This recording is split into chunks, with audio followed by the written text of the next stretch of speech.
It's the 10th day of July 2018. Welcome to New Vision TV News around Uganda, where we look at stories making headlines across the country. I am your host, Ruth Nasije, and let us look at the news that is making headlines across the country, which is the LC1 elections. Now, the long-awaited LC1 elections are underway in some parts of the country. These elections are being conducted by lining up behind the candidates. A candidate who gets large numbers of residents lining up behind him or her wins the election. However, there will be no elections in some villages such as Apa district, Gamba, and the Chevando villages in Wakiso district.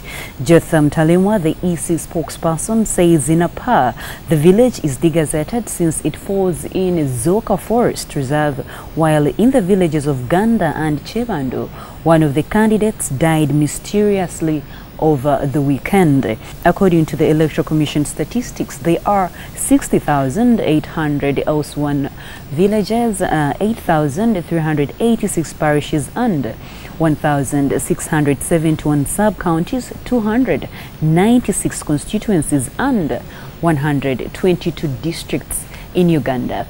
Moving on to Kasese district, the Uganda People's Defense Forces High Command has warned soldiers against harassing citizens whose lives and property they are meant to protect. The warning was sounded by the commander of the Land Forces, Major General Peter Ereru, while passing out 1,917 local defense unit personnel recruited from Western region. He urged the LDU personnel to be ready to deal with some elements who destabilize the country. He said the army was determined to bring sanity in and outside the country, citing the army's role in pacifying Somalia, the Central African Republic, and the Democratic Republic of Congo, South Sudan, and Karamoja, amongst cattle wrestlers, and the Rwenzori Mountains. Now let's go to Rukungiri district, where at least 5 Ugandans, including 2 UPDF officers, were allegedly abducted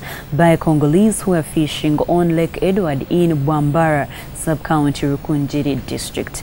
Chris Kagayano, the former district councillor of Bwambara, said 3 fishermen were being escorted by 2 UPDF officers patrolling the lake when they were abducted by the Congolese and taken to an unknown place. Kagayano said Sam Ngirebankuzi from Kingarara in Bwambara was among the fishermen abducted, adding that others were from Rohinda sub-county in Rukungiri district. Lieutenant George Musinguzi, the UPDF spokesperson at Mburamainzi barracks in Kanungu district, said unknown gunmen attacked the UPDF marine officers, injuring 2 UPDF officers using a grenade. As we continue looking at more stories making headlines across the country, let us take a break and take a look at what is making headlines in today's copy of the New Vision. Now, our headlining story today is Kayihura Fred Panga suspects, and we see Isobos parades former IGP's accusers. We have this story on page 4 of the New Vision. Also making headlines today is court-martial members swear in.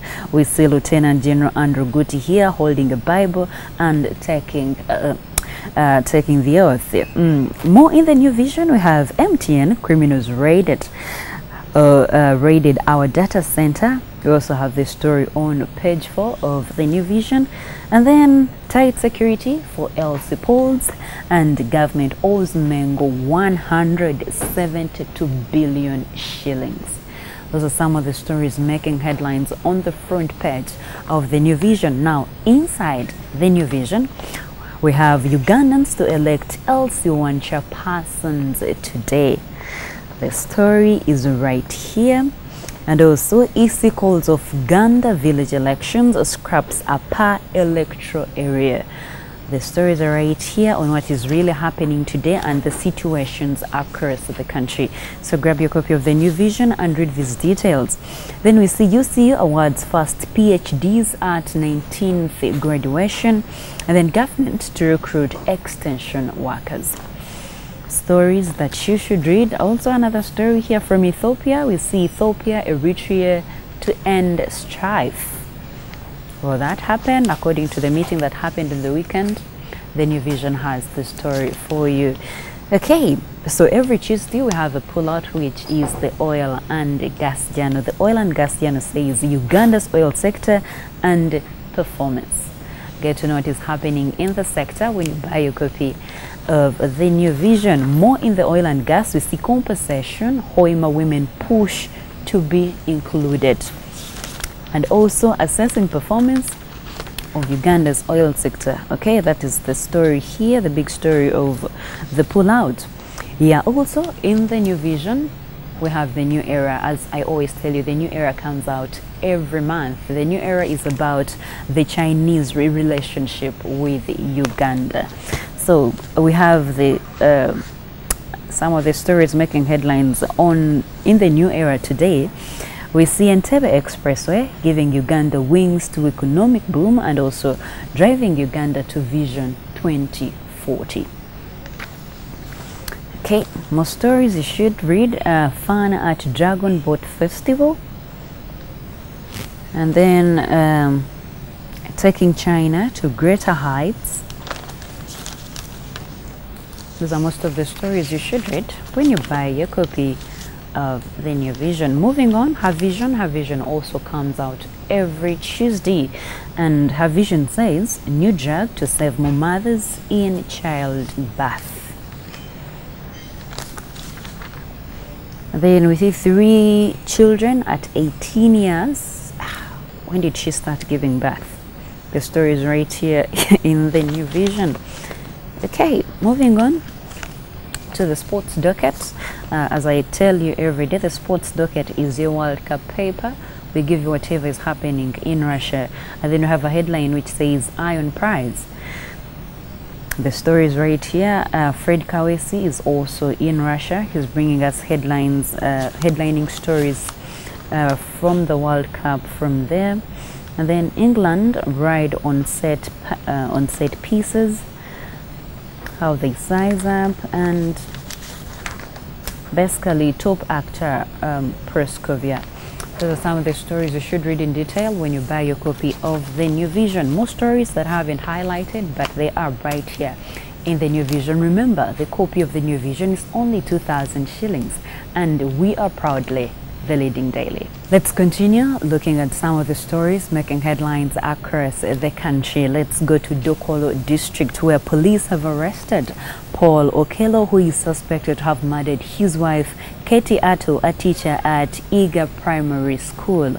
Atto's body was recovered dumped in a pit latrine at their home in Gwengabara sub-county. Atto, the mother of 4, went missing on June 24th, and her body was retrieved by the police, fire and emergency rescue services over the weekend. The regional police spokesperson of North Choga, David Ogom, said after the incident, the suspect disappeared from his home. Finally, from Tororo district, in a ceremony that was graced by the Tororo Archbishop Dr. Emmanuel Obo at the Uganda Martyrs Cathedral, Nyangole, 13 priests and 1 deacon were on Saturday ordained. In his ceremony, Obo preached the gospel of unity and development, saying there was no need for the people of Tororo to bicker over Tororo town. The ceremony was attended by the State Minister for Environment, Mary Goreti Katutu, MPs Frederick Angura, Choro County South MP, then Athieno Okoth for West Budama North, and Dr. Tanga Odoi, the NRM Electoral Commission Chairperson, and the Thieng Adora culture leader, Moses Awori. And that's all we had for you. Thank you for watching. Be sure to catch more news updates and the programs here on New Vision TV by visiting our website www.newvision.co.ug/video. I am Roy Fitness AJ.